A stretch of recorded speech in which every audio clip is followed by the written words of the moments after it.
BJP ने अपना let's suppose वो सिंबल लगा भी लिया तो उसमें कोई इतनी बड़ी बात नहीं है। आप सिर्फ एक इस लोगों से क्या हो जाएगा, लोगो बन गया ना, लोगों के हवाले से आपको कंपटीशन भी दिए गए थे, आप लोगो अच्छा बनाओ। अब उन्हें वो अच्छा एक लोगो लगा है, अब उनके नज़दीक वो लोगो अच्छा उन्होंने कर दिया प्लेस। अब उस लोगो से हट के जो G20 समिट एक होस्ट होने जा रहा है वो बड़ा कमाल का है। नहीं जी, जवाहरलाल नेहरू ने भी रिजेक्ट कर दिया था ना इंडिया का फ्लैग। तो ये सिंपल कह ले कि जब आपको कोई पॉलिटिक्स के लिए कोई चीज़ या कोई वजह नहीं मिल रही होती तो आप खुद से वजह। पाकिस्तान ने बॉयकॉट कर दिया, मतलब ये बॉयकॉट ही करता रहेगा, एक वक्त आने पाकिस्तान हमने बॉयकॉट करते। तो पाकिस्तान का ये कहना कि चलो जी हम नहीं जाते हैं, अब ये लॉजिक्स नहीं रह गए। और मैं इंडिया को भी ये चाहूँगा कि यार अगर क्रिकेट के वाले से तो आप भी पाकिस्तान में आ जाओ। इतना इन तरह के मामलों को ना आप छोड़ देना चाहिए। जो सिक्योरिटी थ्रेट पाकिस्तान, ये कश्मीर पे अब मुझे नहीं लगता कोई इतनी ज़्यादा लंबी चौड़ी बहस वाली बात रह गई हुई है। अब जो चीज़ें हो गई है वो हो गई है, अब बेहतर है कि आप उसके अंदर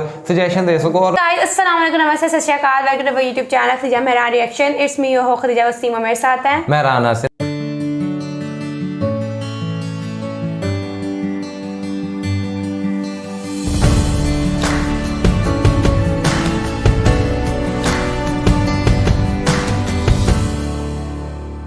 नाज़रीन, एक बहुत ही बड़ी डेवलपमेंट है कि जो आने वाले वक्त में 2023 में G20 का समिट होने जा रहा है इंडिया के अंदर।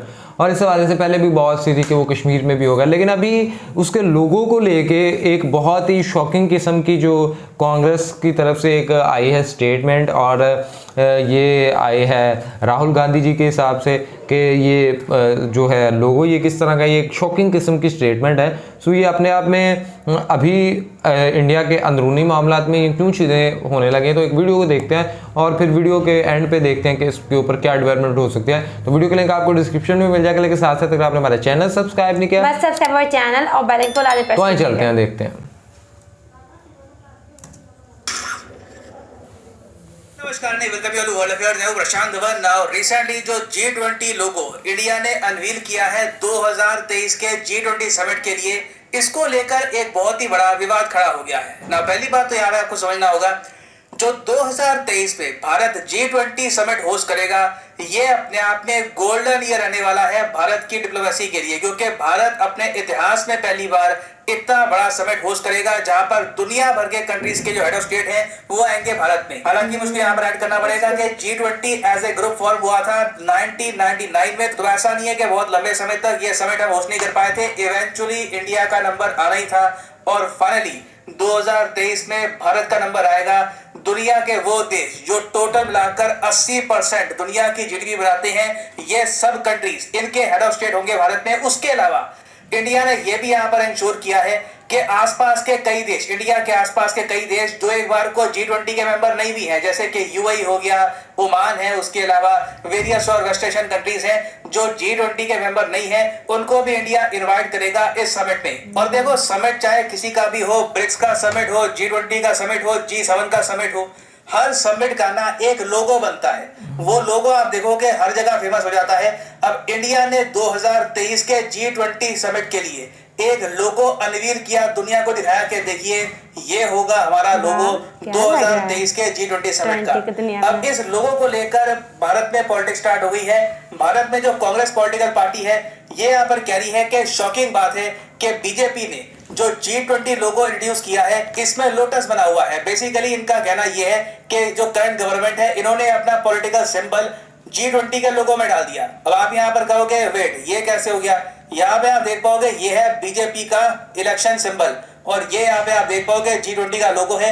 तो G20 के लोगो का जो ये वाला हिस्सा है ना, यहाँ पे कह रहे हैं ये थोड़ा बहुत सिमिलर है बीजेपी के पार्टी सिंबल से। हालांकि यहाँ पर मैं एक बार ऐड कर दूं कि G20 समिट का जो लोगो होगा इसके लिए भारत सरकार ने एक कंपटीशन रखा था। जी हाँ, आज से कई महीने पहले कंपटीशन स्टार्ट हुआ था। इसमें देश भर से डिजाइनर्स ने लोगो बनाए और लोगो ये ऑनलाइन भेजे सरकार को, यहाँ पे आप देख पाओगे।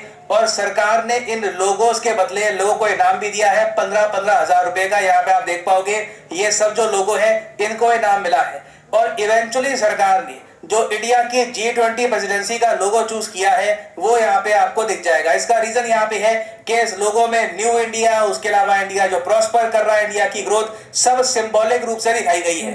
मगर जो कांग्रेस पॉलिटिकल पार्टी है वो ये कह रही है कि G20 का जो ओवरऑल लोगो है इसमें लोटस होना ही नहीं चाहिए था, क्योंकि करंट गवर्नमेंट जो है इनका जो मेन सिंबल है ये भी लोटस है, तो ये पावर का दुरुपयोग है इनके हिसाब से। और जयराम रमेश, आपको बताऊंगा कांग्रेस के बहुत ही बड़े नेता है, इन्होंने ये कहा कि 70 साल पहले जवाहरलाल नेहरू जो देश के पहले पीएम थे, इनके पास एक प्रपोजल आया कि जो कांग्रेस का झंडा है ना इसको ही आप बना दो भारत का झंडा। उस वक्त नेहरू ने ये प्रपोजल रिजेक्ट कर दिया था।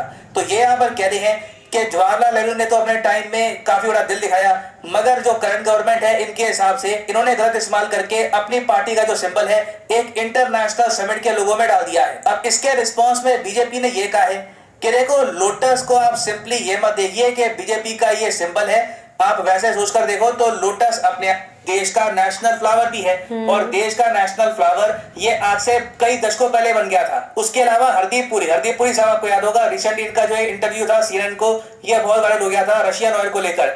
इन्होंने यहाँ पर कहा कि लोटस सिंबलाइज करता है भारत की एंशिएंट हेरिटेज, लॉर्ड बुद्धा का जो मैसेज है of freedom from war, Mahatma Gandhi के जो सॉल्यूशंस थे in the face of violence, उसमें काफी बार आप देखोगे लोटस का यूज किया जाता है। तो लोटस को सिर्फ एक पॉलिटिकल पार्टी से जोड़ना गलत होगा ना। मैं यहाँ पे आपसे पूछना चाहूंगा, आप सब लोग लिखो कमेंट सेक्शन में कि क्या आपके हिसाब से जो ये G20 का लोगो है ये सही है, या फिर आप मानते हैं कि यहाँ पे लोटस नहीं रखते तो सही रहता। लिखेगा इसके बारे में कमेंट सेक्शन में, मैं जेन्युइनली जानना चाहूंगा आपका ओपिनियन। और वैसे मैं आपको बता दूं कि भारत का जो ये 2023 वाला समिट होगा ना, ये बहुत ज्यादा स्पेशल रहने वाला है। स्पेशल इसलिए होगा क्योंकि व्लादिमीर पुतिन ने ये अनाउंस कर दिया है कि जो 2022 का G20 समिट होना था इंडोनेशिया में, जो भी होगा कुछ ही दिनों में, इस समिट को पुतिन अटेंड नहीं करेंगे फिजिकली, वर्चुअली हो सकता है कि एक भाषण दे दे, मगर पुतिन खुद इंडोनेशिया नहीं जाने वाले। तो इसका मतलब ये है कि 2023 में डेफिनेटली पुतिन इंडिया में आएंगे। तो 2023 में इंडिया बनेगा वो देश जहां पर Joe Biden, Putin, PM Modi, ये तीनों दिग्गज लीडर इकट्ठा होंगे। शी जिनपिंग भी हो सकता है कि भारत में आए उस वक्त। तो मैं आपको बता रहा हूँ कि 2023 का G20 समिट ना सिर्फ उस साल का, हो सकता है कि पिछले 5-6 सालों का सबसे बड़ा जियो पॉलिटिकल इवेंट हो। और इवन अगर हम छोटे देशों की बात करें, फॉर एग्जांपल पाकिस्तान को आप अगर देखो तो पाकिस्तान ऑलरेडी कह चुका है कि 2023 का जो ये G20 समिट होगा भारत में, इसको पाकिस्तान बॉयकॉट कर देगा। रीजन ये है क्योंकि G20 की जो बहुत सारी मीटिंग्स होगी इन इंडिया, इनमें से कुछ मीटिंग्स इंडिया कश्मीर में भी करवाएगा। तो पाकिस्तान इस बात को लेकर बहुत गुस्सा है, और पाकिस्तान एक्चुअली चाइना को भी कह रहा है कि चाइना भी इस समिट को बॉयकॉट कर दे। हालांकि चाइना ने अभी के लिए इसके बारे में कोई स्टेटमेंट दी नहीं है। तो बहुत ज्यादा कंट्रोवर्सी से भरा हुआ ये समिट है, इवन दो अभी 2023 शुरू भी नहीं हुआ है। तो ये मैं कहूंगा बहुत ही इंटरेस्टिंग रहने वाला है। खैर, आप लोग अपना जो ओपिनियन है लिखिएगा कमेंट सेक्शन में लोगों के बारे में।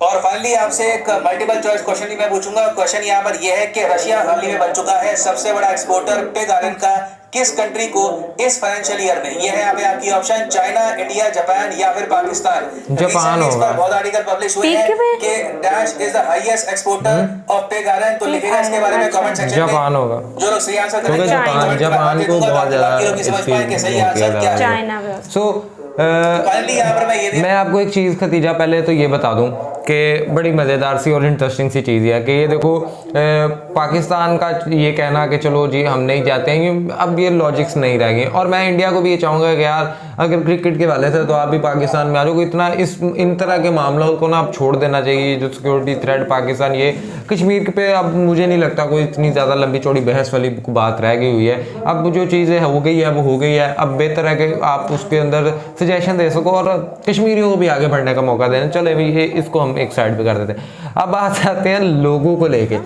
देखो लोगो जो है ना, मुझे नहीं लगता, देखिए जब G20 समिट की बात आएगी तो आएगा कि ये होस्ट कर रहा है पीएम मोदी।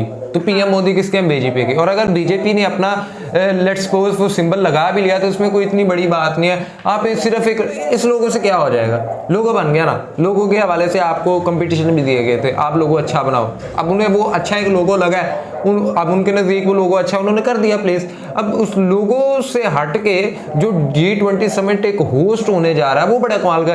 नहीं जी, जवाहरलाल नेहरू ने भी रिजेक्ट कर दिया था ना इंडिया का फ्लैग। तो ये सिंपल कह ले कि जब आपको कोई पॉलिटिक्स के लिए कोई चीज या कोई वजह नहीं मिल रही होती तो आप खुद से वजह बनाना शुरू करने यूं कर सकते हैं। ये करेंगे तो ये जो है ना, वैसे भी क्या पता उन्होंने नेशनल फ्लावर के पॉइंट ऑफ व्यू से किया उस लेक्टस को, और वैसे भी इतना खूबसूरत सा लग रहा है। और क्या पता उनकी भी मैं इंटेंशंस कुछ और हो चूज़ करने की, मे भी ये भी हो सकती है, बट ये कोई बात तो नहीं है एक दूसरे पर क्रिटिसाइज करने के लिए। नहीं, क्रिटिसाइज तो बीजेपी को तो इससे फर्क भी नहीं पड़ा। बीजेपी कहती है हमारी तरफ से जो मर्जी, ये तो इंडिया वालों ने ही अपनी तरफ से ना एक अजीब सी बना ली है। मुझे तो आता है कि पाकिस्तान ने बॉयकॉट कर दिया, मतलब ये बॉयकॉट ही करता रहेगा, एक वक्त आने पाकिस्तान सामने बॉयकॉट करते हैं। एनीवे आप इस वाले से क्या राय रखते हैं कमेंट बॉक्स में लाजमी था। वीडियो को लाइक करें, शेयर करें, चैनल को सब्सक्राइब करें, लाइक को प्रेस करें, आईडी मेंशन फॉलो का सजेशन दें। तब तक के लिए मेरे मेजबान दुआ में याद रखें। अल्लाह ने